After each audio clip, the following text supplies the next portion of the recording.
माँ चली अमेरिका। निधि का नेचर बचपन से ही शर्मिला था।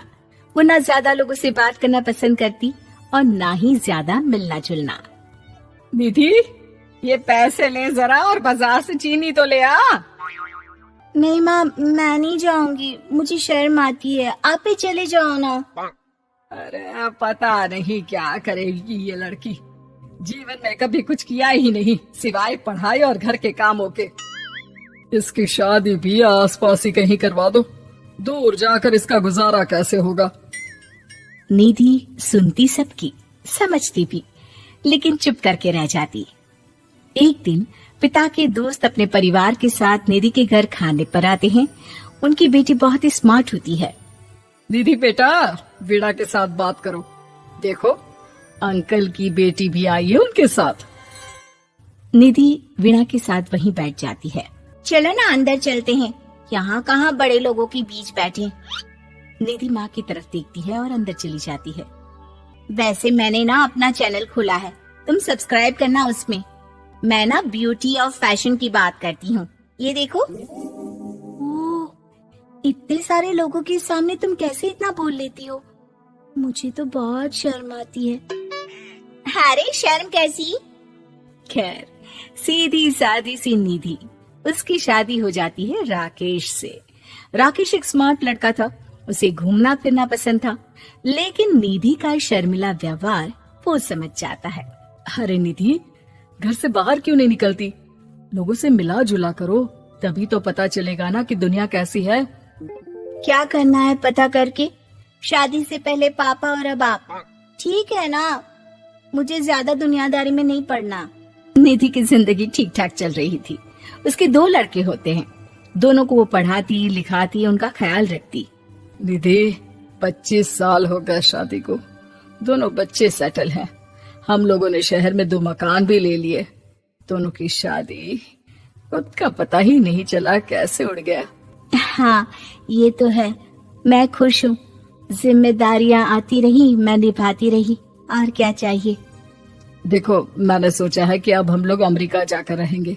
यहाँ की जिंदगी तो जी ली, वैसे मुझे वहाँ बहुत अच्छी नौकरी मिल रही है। मैं कैसे चलूंगी, मुझे वहाँ का कुछ नहीं पता। अब तो जानते हैं ना कि मैं घर से बाहर ही कम निकलती हूँ। अरे तो क्या हुआ, वहाँ भी घर में ही रहना है ना, मैं हूँ ना, नौकरी करूँगा। निधि मान जाती है और पति के साथ अमेरिका चली जाती है। माँ, तुम्हारी बहू को बच्चा होने वाला है, तो क्या तुम 2 महीने के लिए यहाँ आ सकती हो? मुझे तुम्हारी बहुत जरूरत है, मैं टिकट भेज देता हूँ। हाँ, ये तो बहुत खुशी की बात है। मेरा भी मन सबसे मिलने का कर रहा था, पर क्या माँ पर? अब मैं आऊंगी कैसे? पापा से बात करती हूँ।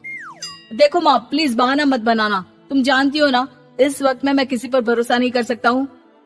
निधि पति को सारी बात बताती है। क्या आप भी चलेंगे? निधि, आने जाने में बड़ा खर्च हो जाएगा, ऊपर से मुझे यहाँ छुट्टी नहीं मिलेगी। बहू पर वक्त ऐसा है कि तुमको तो जाना ही पड़ेगा।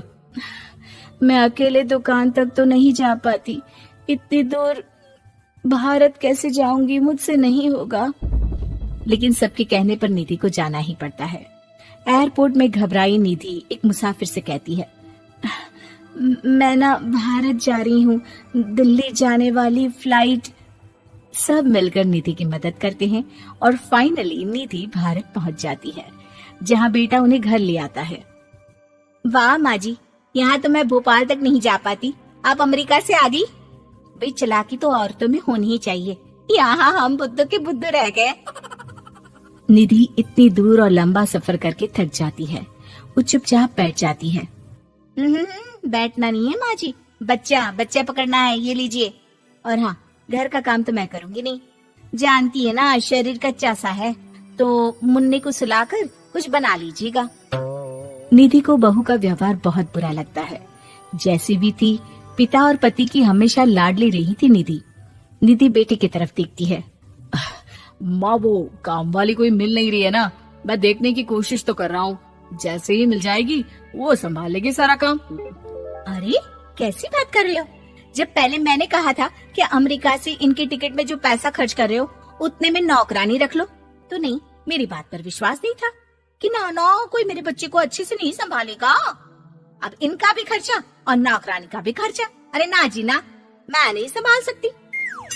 निधि जैसे तैसे 2 महीने रहकर वापस अमेरिका चली जाती है, लेकिन वहां जाते ही जैसे राकेश उसे देखता है उसके गले लग जाता है। ये क्या हालत बना रखी है निधि, कैसी लग रही हो? खाना नहीं खाती थी क्या? क्या हो गया? निधि पति से कुछ नहीं कहती, बस रोती ही चली जाती है। मैं नहीं चाहूंगी कभी भी भारत, आप मुझे हमेशा यहीं रखना अपने पास। राकेश बेटे को फोन करता है। तुम्हारी माँ की जो दुर्दशा करके तुमने भेजा है ना, मुझे पता होता तो मैं अपनी बीवी को कभी तुम्हारे पास नहीं भेजता। पापा, आप तो रीना का नेचर जानते हैं ना, वो माँ पर हावी रहती थी, अब मैं तो ऑफिस चला जाता था। वो माँ पर जुल्म करती है और माँ भी इतनी सीधी है कि चुपचाप सहती रही। मुझे माफ कर दीजिए पिताजी। खैर, राकेश कहता भी क्या, प्यार दुलार के साथ अपनी निधि को संभालने में लग जाता है। लेकिन कहते ना, वक्त हमेशा एक सा नहीं रहता। अमेरिका में ही राकेश की मृत्यु हो जाती है और निधि अकेली रह जाती है। बड़ा बेटा कहता है, माँ भारत चलो ना, हम लोग साथ रहेंगे। निधि को जैसे ही वो सब सीन्स याद आते हैं वो परेशान हो जाती है। समझ में नहीं आता कि पति के बिना अब जीवन कैसे चलाएगी।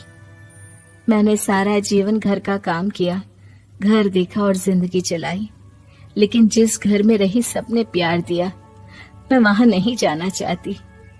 तभी राकेश जिस कंपनी में काम करता था उसका मालिक निधि के घर आता है। वो भी भारतीय ही होता है। दीदी, राकेश ने आपके बारे में बताया था। जब से आप भारत से लौटी थी उसे आपकी बहुत चिंता रहती थी, इसलिए उसने मुझसे कहा था कि कभी अगर वो ना रहे तो मैं आपको ये पैसे दे दूं। और हाँ, हम लोगों की कंपनी में आपके लिए नौकरी भी है। निधि पति के पैसे देखकर मन में तसल्ली करती है और नौकरी के लिए हाँ कर देती है। अरे पागल है क्या माँ, कैसे नौकरी करोगी? ये अमेरिका है, दिल्ली नहीं। वहाँ तो तुम घर से निकल भी नहीं पाती थी, यहाँ कैसे? मेरे पति, मेरे पिता मुझे खुश देखना चाहते थे। वो लोग जब तक थे मुझे किसी चीज के लिए ना फोर्स किया, ना कभी कमी होने दी। पर अब मुझे जीवन जीने के लिए घर से निकलना ही होगा। बेटा, तुम तो अगली फ्लाइट से भारत लौट जाओ, मैं यहीं खुश हूँ।